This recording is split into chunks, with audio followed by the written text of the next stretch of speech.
February 1979.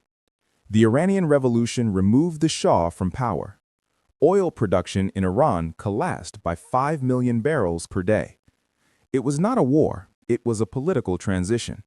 The economic shock was indistinguishable from one.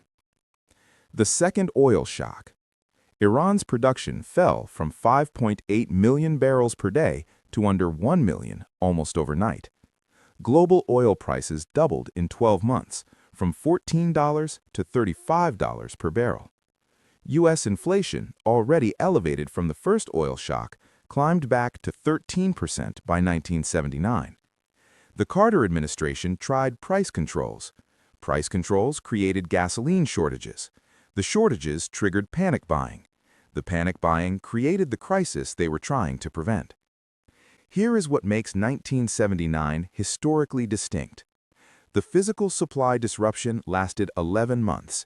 The economic damage lasted 4 years.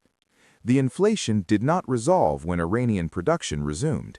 It had already embedded itself in wage expectations, in corporate pricing models, in household budgeting assumptions. Paul Volcker had to raise rates to 20% to break what 11 months of disruption had built. The supply shock ended, the inflation shock did not.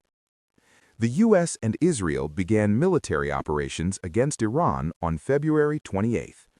Oil hit $90 per barrel this week. The war has no stated timeline. Trump said 4 to 5 weeks, then said unconditional surrender. The Strait of Hormuz, which Iran did not control in 1979, is effectively closed in 2026. The 1979 shock came from one country losing production. The 2026 shock comes from the entire Persian Gulf losing its shipping route. If 11 months of disruption in 1979 required 4 years and 20% interest rates to undo, what does an indefinite disruption require? Subscribe now if you want more forbidden money secrets the government doesn't want you to know.